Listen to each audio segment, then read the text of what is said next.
All right. Show of hands. Show of hands. Who's been to camp before? Who's been to overnight camp? Okay. Okay. All right. What do you know? What do you remember about overnight camp? All right, lads. Lads, let's go. Who said that? All right. Is that Devin? Finding love. Do you have wide angle? Wow. You got said wide it angle? back there. You are on it. All right. Now we know who to look forward to. All right.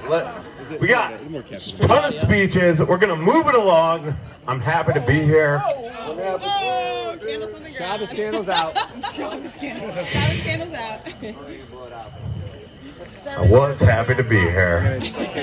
Now I'm sad. Okay, no, I'm not. Let's go. Introduce. All right, let's move it along. We're going to set the tone. We're going to put the bar right here. We're going to lay the sand. We're going to put the line right here. And then our next presenter is going to walk over it. Give it up for Tess's brother, Grant Manning.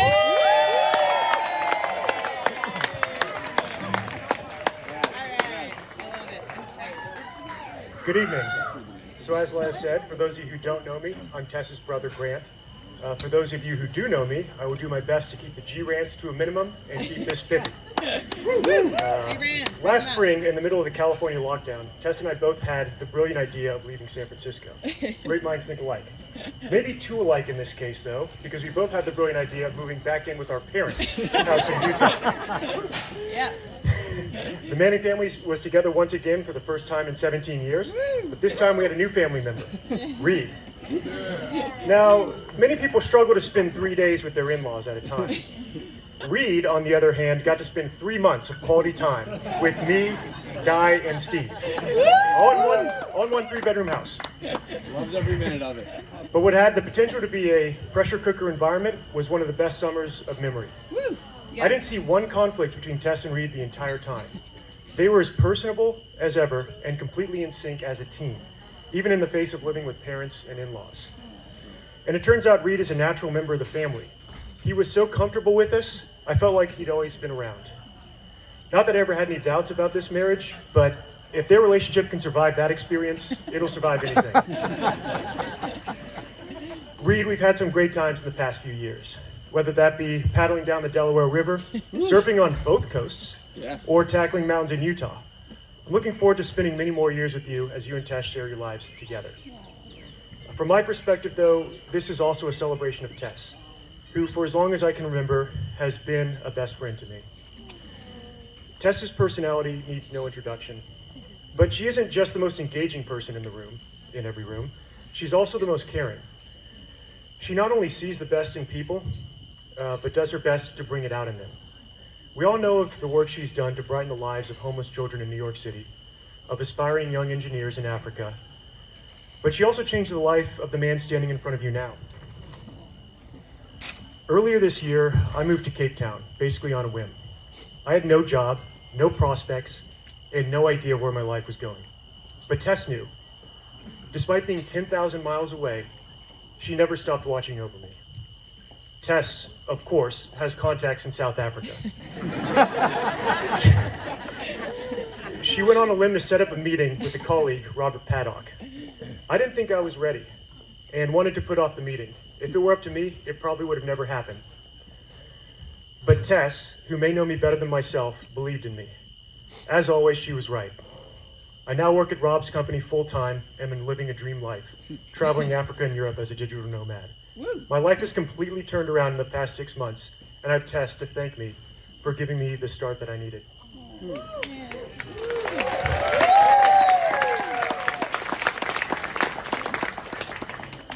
Tess, I wouldn't be where I am without you. Not only have you been more than anyone could ask for in a sister, but you've brought a fantastic brother into my life as well. Tess and Reed, I love both of you so much, and I'm excited to share in the bright future ahead of you.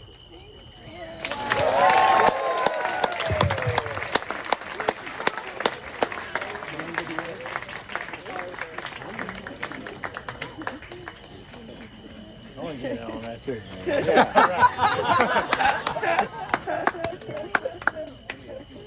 The papers. I All love right, this it's tough to photo. follow Grant, but if anyone can, someone who identifies as a friend, a neighbor. She's a multi-hyphenate, guys. Friend, neighbor, chaperone from New York. Give it up for Kristen Force. Let's go, baby. Let's go. Hi. I actually didn't know if he was talking about me or not, so here I am. Live in Austin. Yeah, I live in Austin now, not New York, by the way. Down for me. Sorry. All those years in your Yeah. life, me and Cheryl. Yeah. I'm Kristen, and I grew up with Tess. I'm almost 8 months pregnant and cry every day.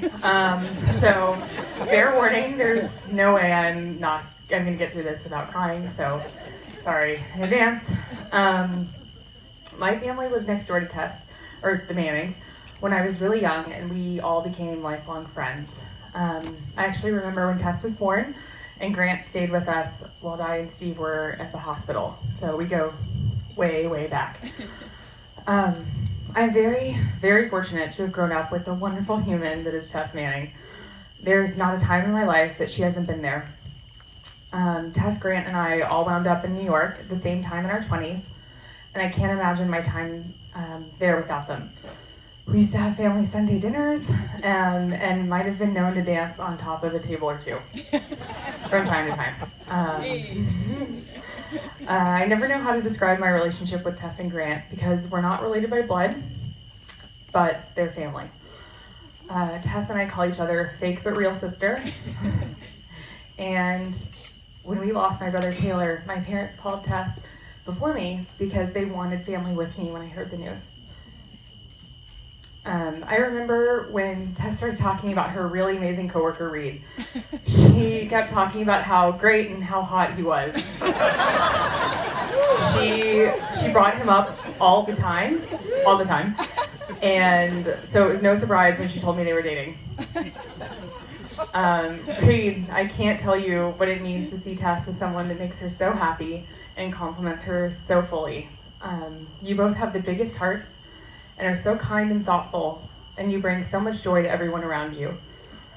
Reed, you've brought so much to our family's get-togethers, like introducing us to the traditional Jewish dish of miso soup.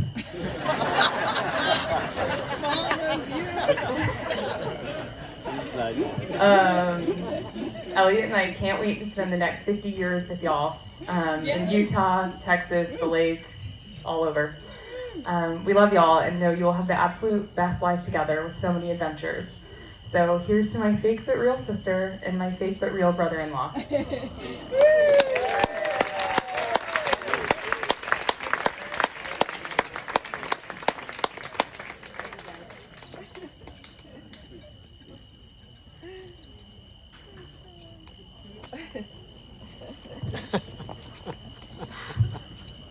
Listen, I mean, in Broadway, I mean, we work with what we got, right, guys? We've had a hard 2 years. I mean, it's good to be here. It's good to be here. Woo! I love you. I love you all. We're going to have a great night tonight. Shout out Kristen. Shout out Grant. We're going to move us along.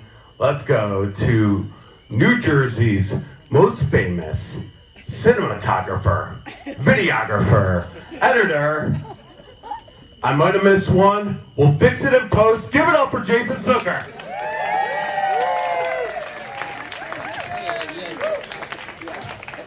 Hello, how's it going, everybody? Wow, there's a lot of people. This is a lot of pressure. I should have written something. No, this is a long time coming, right? We're finally here. It feels amazing. The truth is that when I heard Reed and Tess were getting married, I immediately started working on this speech. And what I ended up coming up with was a full multimedia experience. Total running time of 28 minutes. So Reed called me a couple weeks ago and officially asked if I would speak here. And the shyster tells me I got 2 minutes. Gotta hurry it along here. So anyway, here's what would have happened. All right, first we would have started out with a poem called Reed and Cleveland Sports, A Complicated Relationship. Would have gone something like this. We had a blast in the 90s watching games down at the Jake. We thought our time was in 97, but that ended in heartbreak. You called me yelling, LeBron's coming home. The best news I ever heard. If Cleveland sports was a school subject, you'd be the biggest nerd. All right, so that would have gone on for a while. We'll cut it there. Part 2 was a choreographed dance with a bunch of the Beachwood guys here. We worked on it over Zoom for 8 months. And the choreography was based on Reed trying to dance like Tess in one of her Instagram videos. Pretty stiff and awkward dance movements. Part 3 was a original song that I wrote about Debbie and her spaghetti dinners. Her famous spaghetti dinners, which was a big part of growing up in Cleveland on Melvin Boulevard. And one of the best parts of Debbie's spaghetti dinners was the hidden leaf in the spaghetti, the bay leaf. And whoever got the bay leaf, we all celebrated the bay leaf. Hey, I got the bay leaf! So I had planned to hide some bay leaves under some chairs. If you got a bay leaf, we would have, I don't know, given you a drink or something. Lazarick would have come over and given you a hug. And lastly, I put together a little video, slideshow video of people just congratulating Reed and Tess. Some people who couldn't be here tonight, like Mark Weinberger, Tim the Vagrant, Lisa from the Super America Subway, Lou Petrofis, Frank Astoria, Hishi from Kinko's, and lastly, Senior Summers. I know I'm not supposed to do inside jokes, but that was just for Reed. But in all honesty, in all seriousness, Reed is like a brother to me. We grew up together. We have way too many memories to share tonight, and I'm so happy that Reed found his partner in crime in Tess. You guys are incredible. Seeing you on your adventures is just, I try and live precariously through you. And I just wish you guys the best life together and can't wait to watch what happens and how your relationship grows. And I love you both. Mazel tov, congratulations.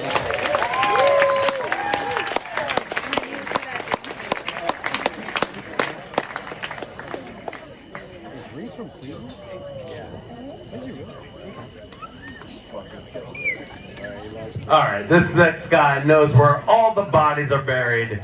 Give it up for David Garson.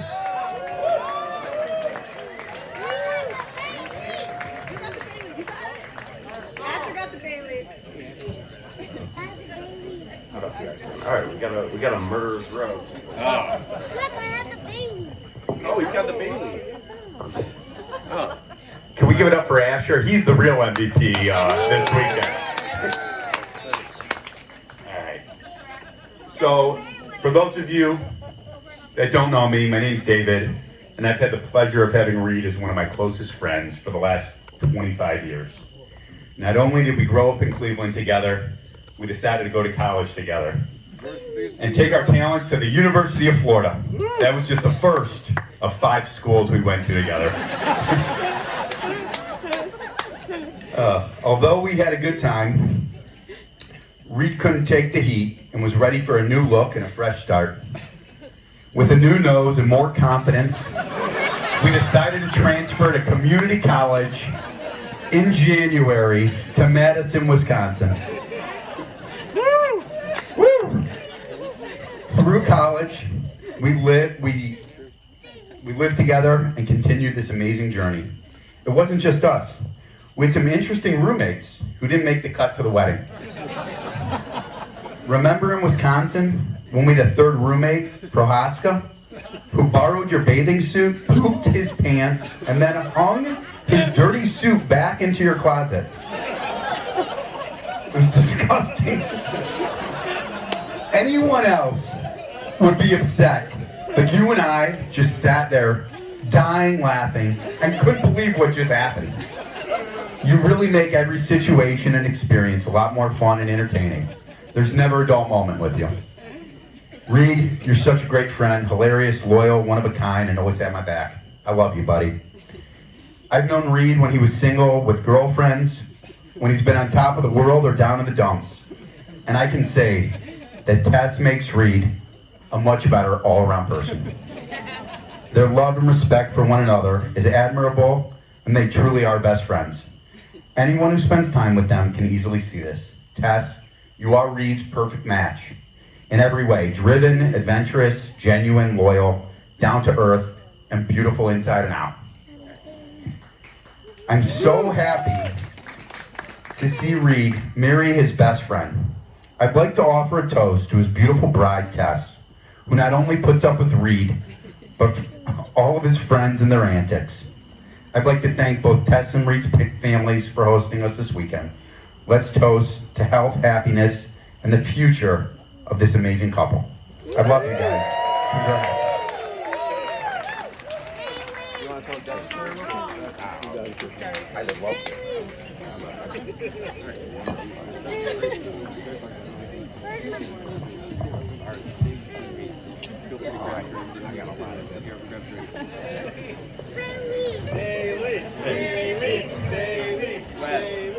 Hey, feel free to, grab a drink, get up. We're not running that type of ship around here. So, get your drink. We got a little bit of time left for liquor. A little bit of time left, team. All right, let's keep it moving. So we got a friend.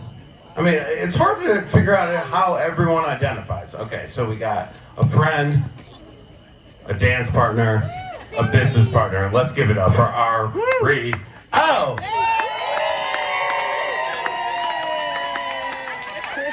That's good. That's good identification. I feel happy with that one. Yeah. All right. Dear Tess and Reed, it's been a true burden to write this speech, but here we are.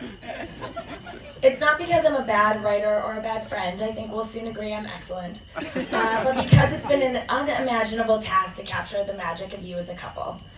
This couple that makes every room shine brighter because they are in it. Asher, not now. This couple that invited 300 of us to descend upon a summer camp after 2 years in lockup. This is the couple that takes the road less traveled. The couple that jumps off of cliffs at any chance they get, mostly Reed.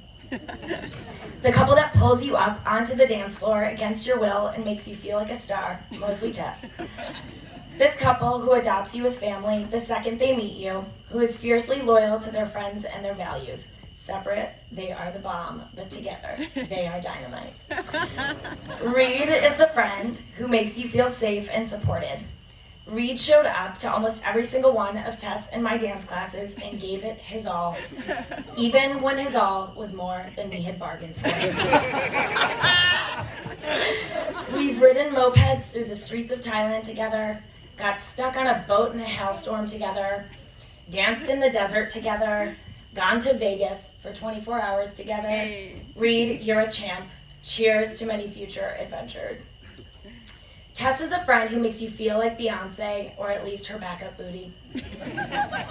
Tess and 23 of her closest girlfriends, and Henry, arrived at her bachelorette party in Mexico, ready for a good time and a show. But with no traditional bachelorette performers in sight, Tess hopped right on stage and gave an impromptu hip-hop solo because, well, that's show business. Tess, we've traveled the world together, drank a bucket of gasoline together on the beach in Thailand, started a dance company together, accidentally beheaded one of your mom's many religious statues, I'm sorry, Di, and taught 70 men how to properly degrade themselves in front of Sheryl Sandberg. There is no one else in the world quite like Tess Manning. A few weeks ago, Tess sent me this quote about friendship. Good friends feel like home. They remind you of your power. They lift you up with joy and laughter, and they bring out the best version of you. Thank you both for your friendship, for bringing out the best version of everyone you encounter, and for helping me to pad my speech with this quote. Let's make this a weekend to remember. Love you.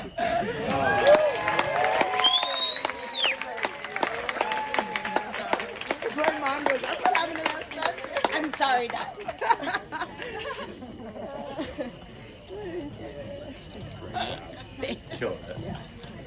All right. According to his Penguin biography, his name is Xander, but don't judge a book by its cover. Give it up for Alex Miller.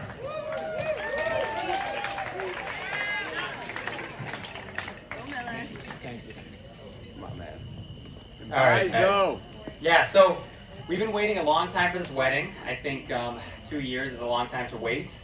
Some of us thought maybe we'd never get here and come to this summer camp and watch these two walk down the aisle.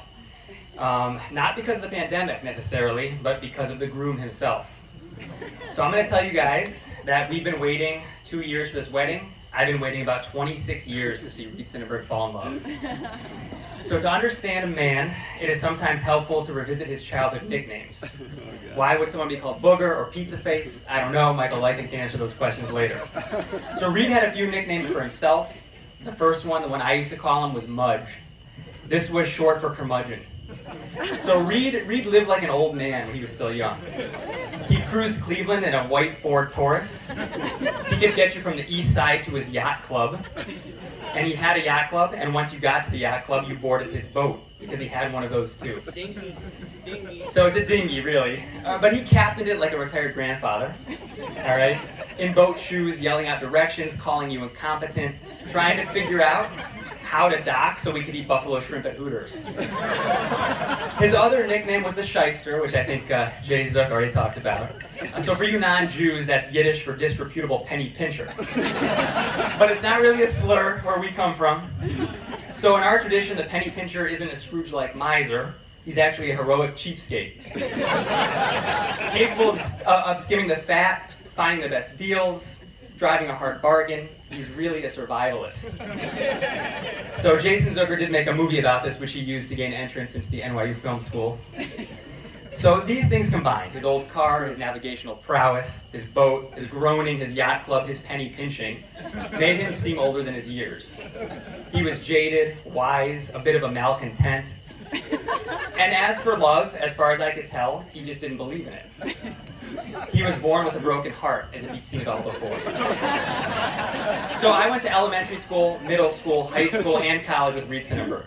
His philosophy on romance and true love could best be summed up by what he told me one afternoon over some Blatz beers in the filthy frat house with Prohasko munching a bucket of magic mushrooms in the next room. He said, "Miller, you're an idiot. Put any two people of equal attractiveness together and they'll eventually say they're in love." So imagine my surprise when I first met a lovesick Reed. So this was a different man altogether than the one I'd known for about 30 years. He was transformed. What had happened, as far as I could tell, was a taxi ride with a girl named Tess. They were on a work trip somewhere in Texas. They get in this car together, and at the end of the ride, it's a different Reed altogether who climbs out of that back seat. I really don't know what happened. Maybe it was an Uber. Maybe Reed held her hand. Maybe he kissed her. Only Tess and Reed know what happened in that taxi cab. Whatever it was, Reed was in love. And not just love, he was love sick. It was all he could talk about. It was the first time I'd ever seen a lovesick Reed, and as usual, it was a sad sight. So we were at Burning Man, all right, when he first told us the details. As he would say, we were in a bad head, seeing the world in all kinds of ways. At one point, Reed forgot how to pee. So we were walking together in the desert. I'm holding his hand. I'm trying to tell him, "Reed, this is how you pee. You just relax." But it's not easy to do. It's not easy to do. And all he can talk about is the girl, Tess. I'm holding his hand, and he's telling me he held her hand in the backseat of a cab. She was beautiful, fascinating, full of life. They hadn't been on a date yet, and he was already in love.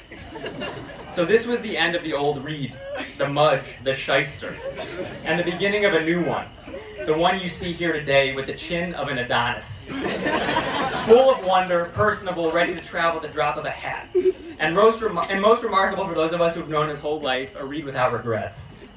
So the old Reed could regret breakfast before lunch. He regretted going to the University of Florida before he was accepted, and regretted transferring to the University of Wisconsin before he arrived.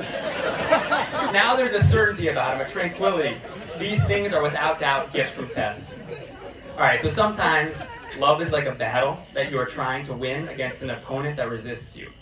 Other times you go to the battle and the opponent is so beautiful, arrayed in all her finery under the sun, that you lay your arms down and surrender on the spot. After that, there is no battle. There is only that sweet surrender of the love songs and the submission that makes you feel like this is a victory. That is the kind of love Reed has for Tess, the kind that changes a man, the kind that saves his life, and the kind that makes him walk down the aisle into forever. So, to Buddy and Addie, Debbie and Roger, Eric and Jamie, to Reed the Mudge and Tess the girl who saved him. L'chaim.